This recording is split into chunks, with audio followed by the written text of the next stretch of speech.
Hello दोस्तों, स्वागत है आप सभी का आपके अपने YouTube चैनल CU पाठशाला में। ठीक है, तो आज से हम स्टार्ट कर रहे हैं क्लास 11 का मैथमेटिक्स, जो कि अध्याय नंबर पहला होगा और उसमें एक्सरसाइज यानी प्रश्नावली 1.1 का जो बेसिक परिचय होता है, बेसिक इंट्रोडक्शन होता है, वहां से आपको स्टार्ट कराएंगे।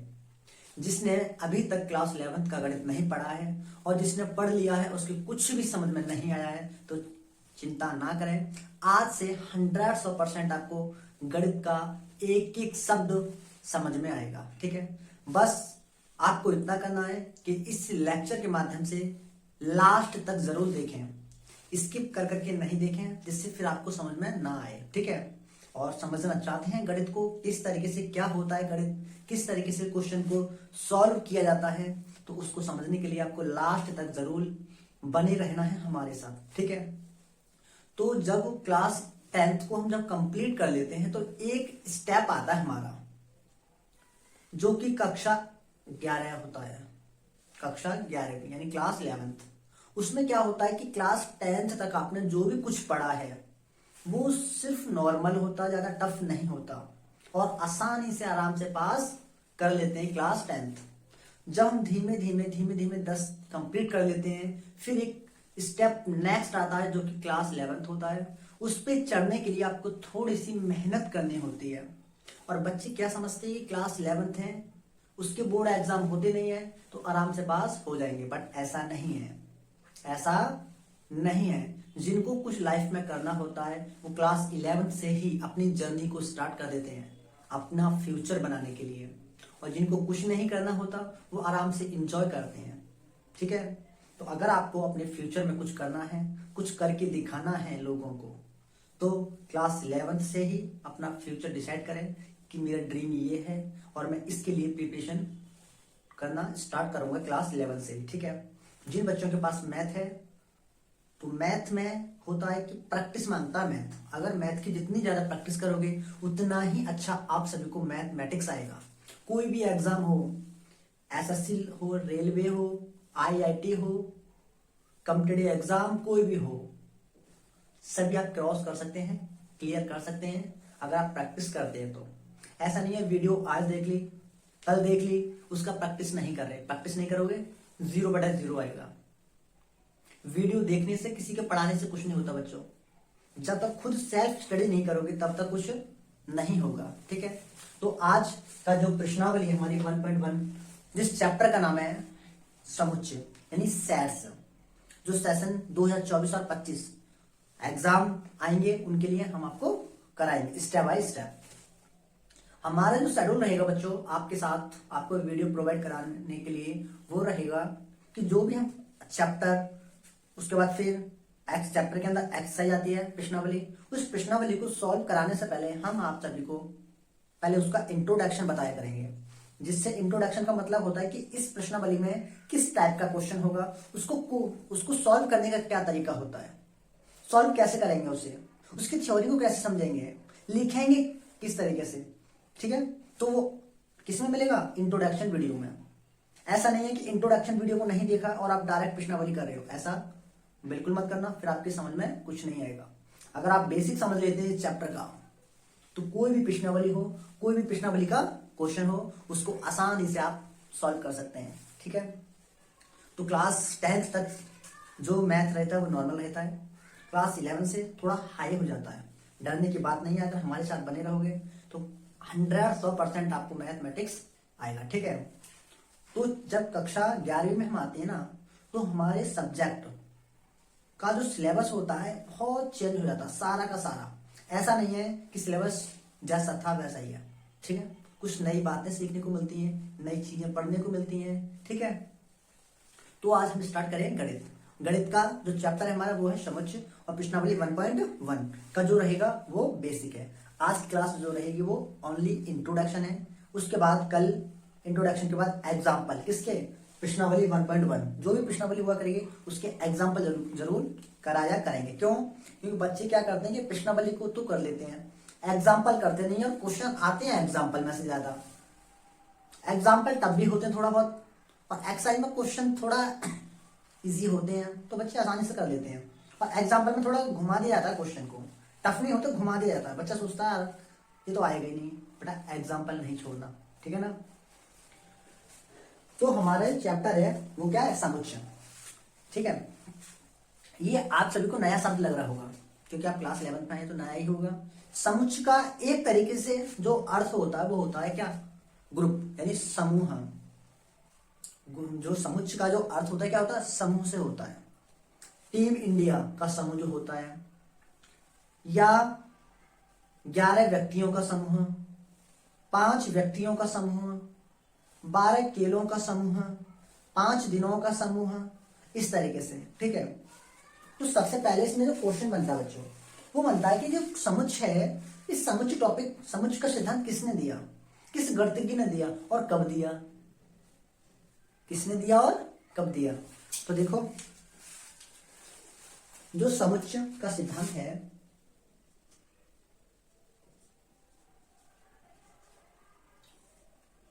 समुच्चय का सिद्धांत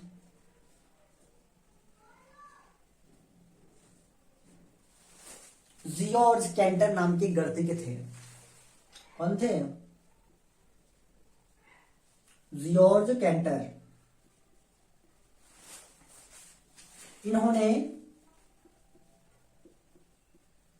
1845 से 1918 के बीच में समुच्चय सिद्धांत को दिया, इसके बारे में योगदान दिया, इसके बारे में खोजें की कि किस तरीके से क्वेश्चन को सॉल्व करते हैं।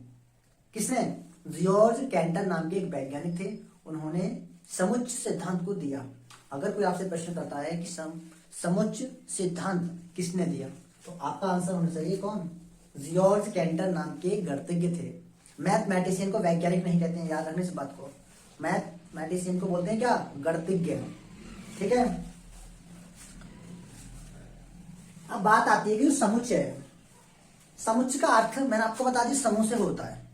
अगर इसकी कोई आपसे परिभाषा पूछता है कि समुच्चय कहते किसे हैं, तो भैया बताओ, और आपको बताया नहीं आपके टीचर ने, तो आप आराम से खड़े रहोगे, नहीं खड़े नहीं होना, तुरंत आंसर देना उसका, क्या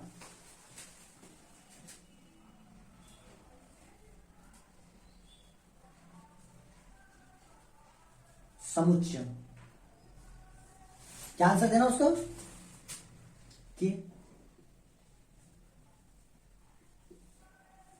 वस्तुओं के सुपरिभाषित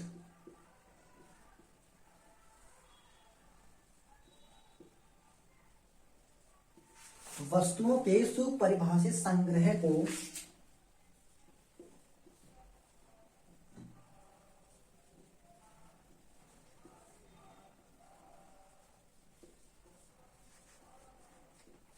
समुच्चय कहते हैं। बहुत ही डेफिनेशन है कि वस्तुओं के, नदियों, 5 भारत के 5 प्रमुख नदियों का समूह, समुच्चय हो जाएगा भारत के 5 बल्लेबाजों का समूह, 10 से कम प्राकृतिक संख्याओं का समूह, स्वरों का समूह, ठीक है ना। तो कोई अगर आपसे पूछता है कि वस्तुओं के सुपरिभाषित, यहां पर एक शब्द आता है वेल डिफाइंड। सुपरिभाषित का अर्थ क्या होता है, सुपरिभाषित का अर्थ होता है कि समूह, समुच्चय में वही समूह लिया जाएगा जिसका अर्थ सभी के लिए समान होगा, सभी के लिए क्या होगा, समान होगा। ऐसा नहीं है मेरे लिए तो मेरे लिए अलग है, आपके लिए अलग है, किसी तीसरे के लिए अलग है, नहीं, हम तीनों के लिए ही उस समूह का आंसर क्या होना चाहिए, समान होना चाहिए। क्या होना चाहिए, समान। मैं आपसे कहूं कि 10 से कम प्राकृतिक संख्याओं का समूह समुच्चय होगा या नहीं होगा, कि हाँ जी होगा। क्यों, क्योंकि मेरे लिए, आपके लिए, किसी और के लिए वो समान है प्राकृतिक संख्या 1 से 9 तक, ठीक है, ओके।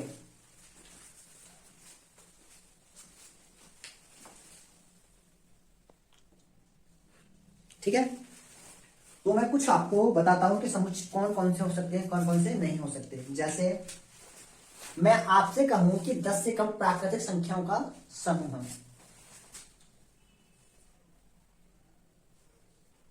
10 से कम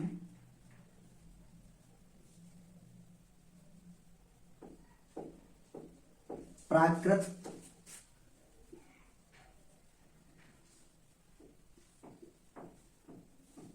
10 से कम प्राकृतिक संख्या है। ठीक है, फिर मैं आपसे बोलूं भारत की नदियां, ये समुच है या नहीं है बताना। ठीक है, मैं क्वेश्चन लिखता हूं पहले। अंग्रेजी वर्णमाला के स्वर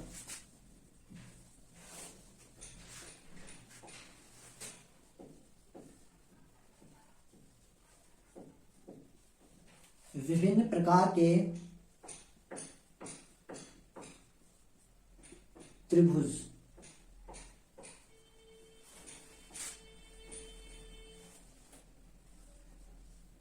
210 के अभाज्य गुणनखंड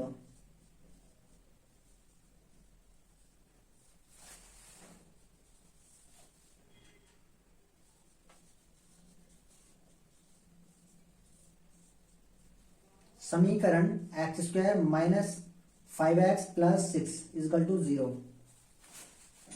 ये 5 क्वेश्चन है और मैं इन 5 क्वेश्चन का आपसे आंसर मांगू कि क्या ये पांचों क्वेश्चन समुच्चय कहलाएंगे या नहीं कहलाएंगे, तो बताता हूं। ठीक है, कोई व्यक्ति आपसे बोलता है कि 10 से कम प्राकृतिक संख्याएं, 10 से कम प्राकृतिक संख्याएं, तो 10 से कम प्राकृतिक संख्या 1 से लेकर 9 तक होती हैं। मेरे लिए सेम है, आपके लिए सेम है, किसी और के लिए सेम है, सभी के लिए सेम है। तो समान होगा सभी के लिए, वेल डिफाइंड, इसीलिए बोला गया उसको परिभाषित, सभी के लिए समान हो, वो क्या होगा, समुच्चय होगा। तो हम इसको कह सकते हैं 1 2 3 4 5 6 7 8 9। ठीक, यहां पर ध्यान रखने वाली बात है कि समुच्चय को लिखने के लिए इस वाले ब्रैकेट का यूज करते हैं और इस ब्रैकेट का नाम होता है मजला ब्रैकेट, मजला कोष्टक। याद रखना क्या नाम होता है, मजला कोष्टक। आपने क्लास 8 में 7th में पढ़ा होगा। ठीक है, मजला ब्रैकेट के अंदर जो अवयव लिखे जाते हैं, जो लिखे जाते हैं नंबर्स, उनको बोलते हैं हम अवयव। क्या बोलते हैं, अवयव। अब जैसे कोई आपसे बोले कि भारत की नदियां समुच्चय है या नहीं है, क्वेश्चन क्या बोला है, भारत की नदियां, अब समुच्चय होगा। क्यों होगा, मेरे लिए, आपके लिए और जिसने पूछा है उनके लिए वो समान है, भारत की नदियां। अगर क्वेश्चन इसी में घुमा देता कि भारत की प्रमुख 5 नदियां, तो गड़बड़ हो जाता। क्यों, क्योंकि मेरे लिए अलग है प्रमुख नदियां और उनके लिए अलग है और आपके लिए भी अलग है। ठीक है, तो ये समुच्चय होगा।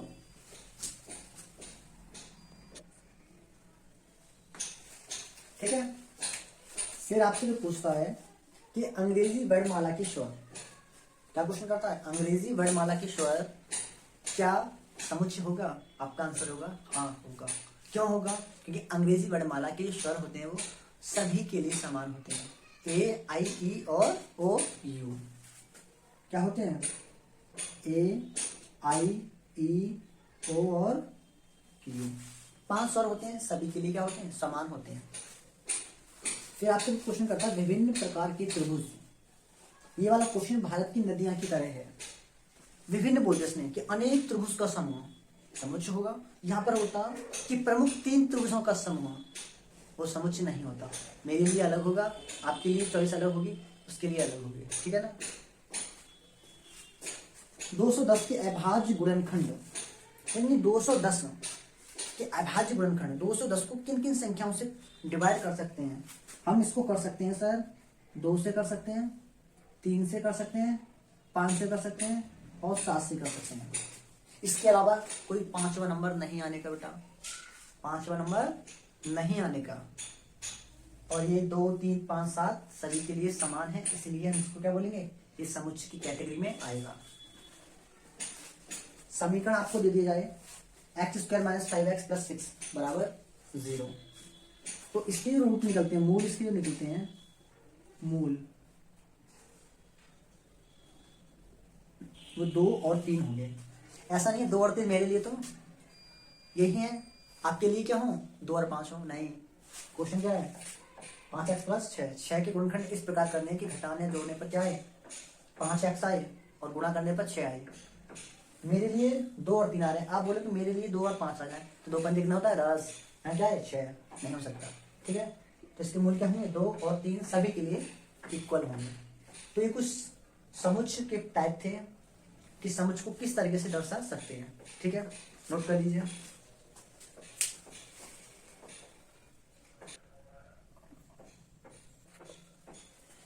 आगे कराते हैं। तो कुछ आपको महत्वपूर्ण बातें याद रखनी है इसमें, मैंने बता दिया कि समुच्चय के जो क्वेश्चन है किस तरीके से आते हैं।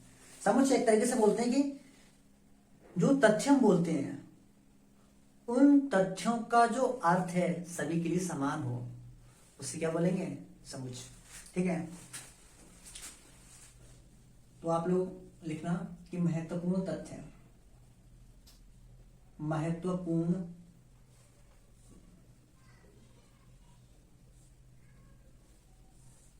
कुछ बातें आपको याद रखनी है कि दर्शाते हैं, कुछ नंबर्स आएंगे, सिंबल आएंगे, उनको दर्शाने का तरीका। ठीक है, अगर कहीं पर आ जाता है n, तो n को हम बोलते हैं प्राकृतिक संख्याओं का समुच्चय।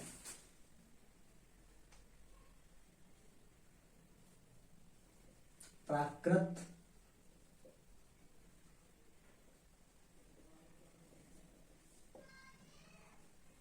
संख्याओं का समुच्चय।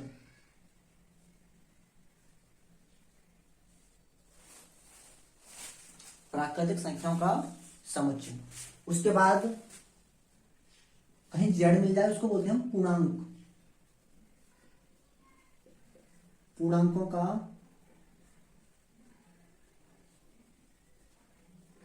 समुच्चय। कहीं पर आपको q मिल जाए,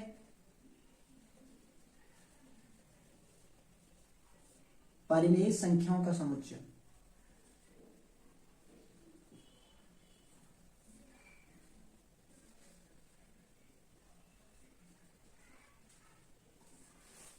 कहीं पर आपको r मिल जाए,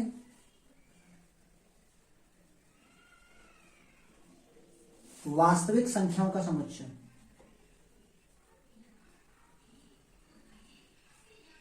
वास्तविक संख्याओं का समुच्चय। ठीक है, उसके बाद कहीं पर आपको मिल जाए z प्लस, तो इसको बोलेंगे हम धन पूर्णांकों का समुच्चय। ठीक है, ठीक है, कहीं पर अगर आ जाए q प्लस, तो उसको हम बोलेंगे धन परिमेय संख्याओं का समुच्चय।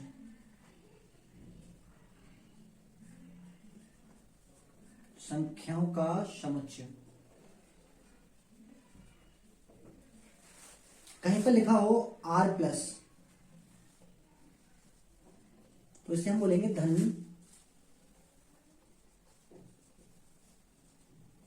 परिमेय संख्याओं का समुच्चय।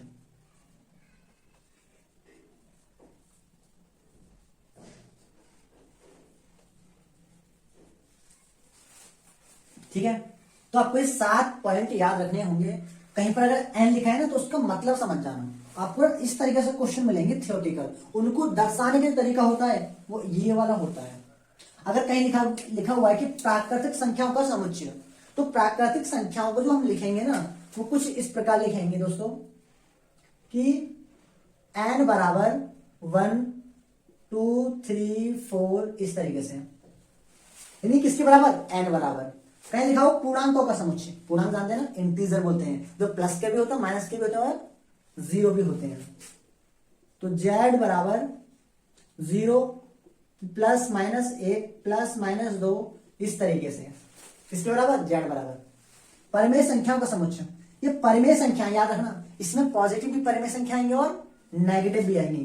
तो परिमेय संख्याओं को क्यों बराबर दर्शाएंगे कि -1/2 1/2 प्लस के 3/2 इस तरीके से। इसमें प्लस के भी आएंगे और माइनस के भी आएंगे। वास्तविक संख्याओं का समुच्चय, वास्तविक संख्याओं का मतलब होता है जितनी भी टोटल नंबर होते हैं मैथ में, रूट में हो, बटे में हो, पॉइंट में हो, माइनस में हो, प्लस में हो, जीरो हो, उन सभी को क्या बोलते हैं? परिमेय संख्या बोलते हैं। ठीक है, तो इसको हम लिखेंगे कि r इजकल टू 0, 1/2, 1√2, पाई 2.2, इस तरीके से।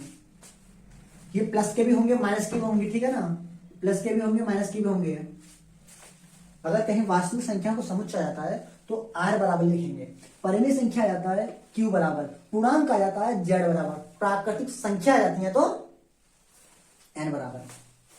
अगर कहीं पर धन पूर्णांक आ जाए तो धन पूर्णांक के लिए जो सिंबल यूज करेंगे बच्चों वो क्या करेंगे? ओनली z प्लस, क्या? z प्लस, जैसे कि 0, 1, 2, 3 इस तरीके से। ठीक है, कहीं पर धन परिमेय संख्या जाए, धन परिमेय संख्या को किस के साथ है और धन आ गया तो प्लस, तो परिमेय संख्या 1/2, 3/2, 5/3 इस तरीके से। ठीक है, कहीं पर धन परिमेय संख्या है, ये धन वास्तविक संख्या लिखना बच्चों यहां पर, धन वास्तविक संख्या को समुच्चय, तो कुछ नहीं, r प्लस बराबर वास्तविक संख्या बोला ना, ओनली प्लस के आएंगे 1/2, 2, √2, √3 इस तरीके से। ठीक है, तो कहीं पर ये थ्योरेटिकल लिखा हुआ है तो उसको दर्शाते किन प्रतीकों के द्वारा है वो मैंने बताया है, ये किसमें? महत्वपूर्ण तथ्यों में। ठीक है, नोट कर लीजिए और नोट्स बनाते रहिए प्रॉपर तरीके से।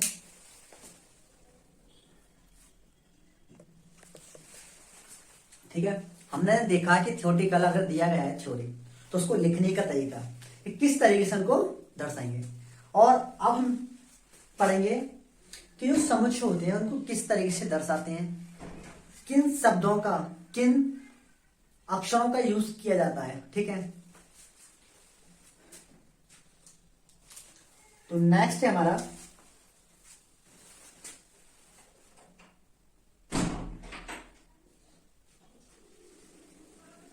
SP point. एसपी का मतलब होता है स्पेशल पॉइंट, विशेष बिंदु, महत्वपूर्ण बिंदु। ठीक है, जैसे कि पहला जो समुच्चय होता है, समुच्चय के लिए वस्तुएं हो, अवयव हो या सदस्य हो। किसके लिए? समुच्चय के लिए वस्तुएं, अवयव या सदस्य सभी पर्यायवाची होते हैं, साइनोनिम्स होते हैं, एक दूसरे के नाम होते हैं। बोला था ना कि हिंदी में कि दो पर्यायवाची शब्द लिखिए, इसी तरह। ठीक है, तो पहला हमारा पॉइंट है समुच्चय के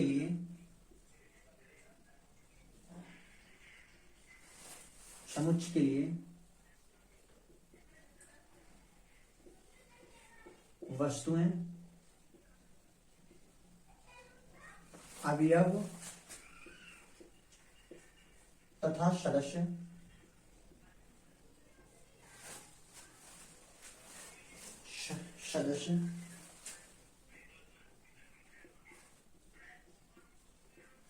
पर्यायवाची शब्द हैं।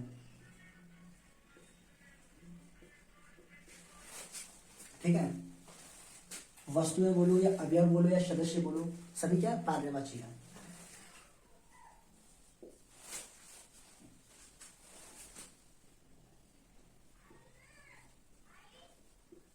समुच्चय को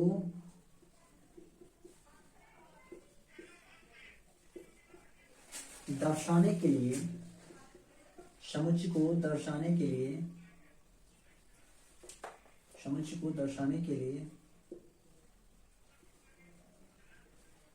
अंग्रेजी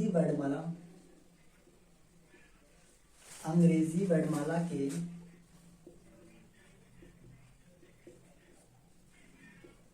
बड़े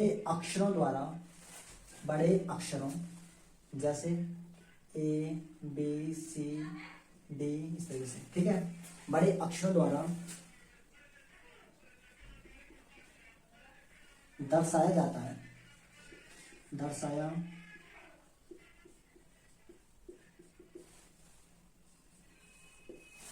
ठीक है,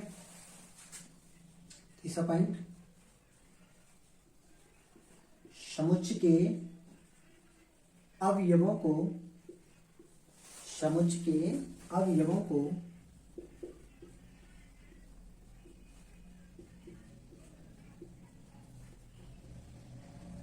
दर्शाने के लिए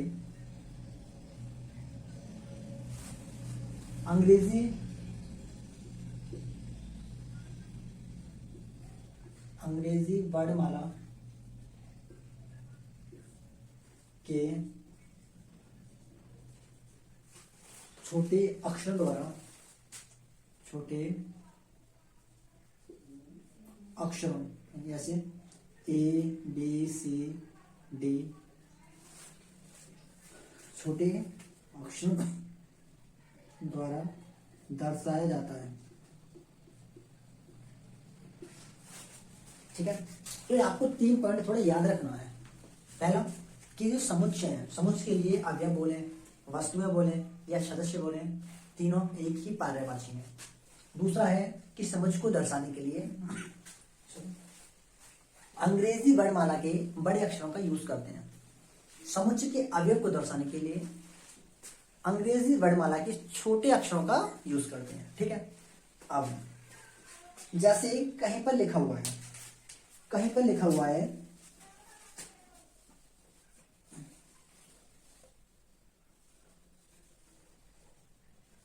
सदस्य ए, क्या लिखा हुआ है?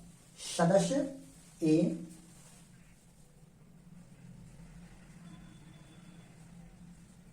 समुच्चय ए का, सदस्य ए समुच्चय ए का है, या हम ऐसा बोल सकते हैं ए, या हम इस प्रकार बोल सकते हैं बच्चों कि ए समुच्चय ए का, ए समुच्चय ए का क्या है? सदस्य है। या हम कह सकते हैं ए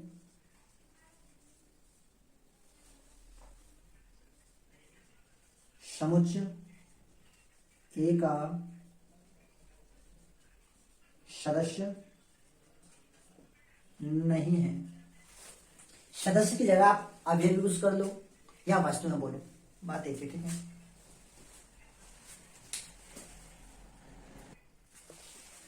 ठीक है, तो ये होता थ्योरेटिकल। बट हम इसको जो ज्यादा तक पढ़ेंगे वो इतना थ्योरेटिकल तो लिखेंगे नहीं, याद भी नहीं रहेगा। ठीक है, तो उसको हम एक शॉर्ट टर्म बोलते हैं। इसको लिखते हैं इस तरीके से ए, इसको बोलते हैं बिलोंग्स टू। वैसे इसका जो नाम होता है वो होता है एप्सिलॉन। इसका क्या नाम होता है? एप्सिलॉन। ठीक है, बट हम इसको बोलते हैं ए बिलोंग्स टू ए, यानी जो ए है समुच्चय ए का क्या है? सदस्य है। ए समुच्चय ए का सदस्य है, और सदस्य नहीं है उसके लिए हम यूज करते हैं इस तरीके से ए नॉट बिलोंग्स टू ए, कि ए समुच्चय ए का सदस्य नहीं है। तो ये सिंबल याद रखना, आपके लिए नया है, क्लास 11th में आए हो तो नया पहला चैप्टर है, इसलिए इसको क्या बोलेंगे? Belongs to. पढ़ेंगे किस तरीके से? बिलोंग्स टू, और यहां पर इसको पढ़ेंगे नॉट बिलोंग्स टू। ठीक है, तो नोट कर लीजिए। ठीक है, इसका एक टॉपिक और बचा, उसको करा के फाइनल करते हैं।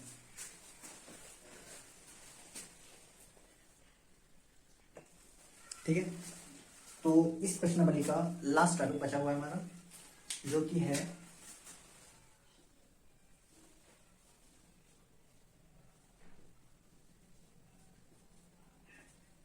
समुच्चय को निरूपित करने की विधि या विधियां।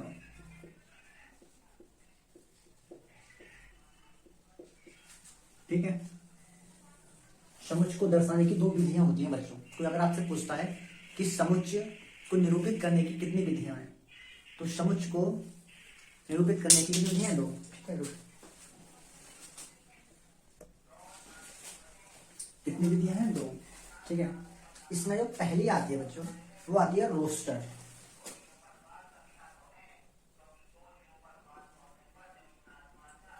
रोस्टर या इसका दूसरा नाम होता है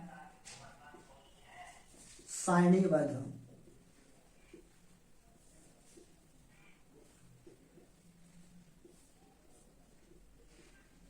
क्या नाम होता है इसका? सारणीबद्ध। दूसरी होती है आपकी समुच्चय निर्माण विधि।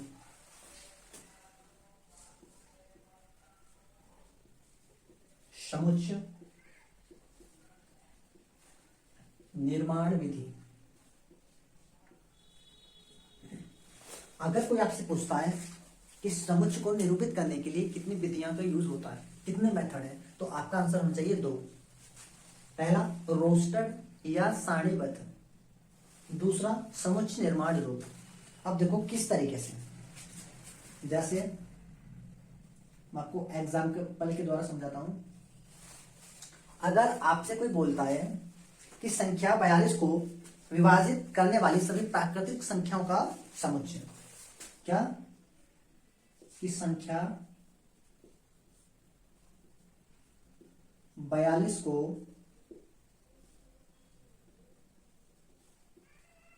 विभाजित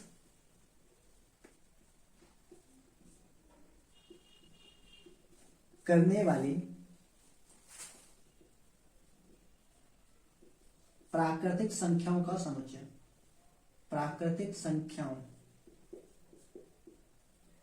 का समुच्चय, इस तरीके से। क्वेश्चन क्या है कि संख्या 42 को विभाजित करने वाली प्राकृतिक संख्याओं का समुच्चय को रोस्टर या सारणीबद्ध विधि द्वारा सॉल्व कीजिए। ठीक है, तो सारणीबद्ध या रोस्टर का मतलब होता है कि इस तरीके से आपको रोस्टर लगाना है। ठीक है, अब 42 को किस किस से आप डिवाइड कर सकते हैं? तो पहला 1 से तो हो सकता है, 2 से भी हो सकता है, 3 से भी, 4 से नहीं होगा, और ना ही ये 5 से होगा। ये किससे होगा? 6 से, 6 से, 7 से, और किससे होगा? ठीक, 21 से, और कोई तो 42 से। तो इस तरीके से इसको हम लिख सकते हैं। 7 के अलावा इसको हम 14 से भी डिवाइड कर सकते हैं। ठीक है ना? तो ये आपका क्या होता है? रोस्टर रूप होता है। रूप अगर हम समुच्चय निर्माण विधि, इसको क्या कि आपको जो क्वेश्चन दिया होगा वो कुछ इस प्रकार होगा।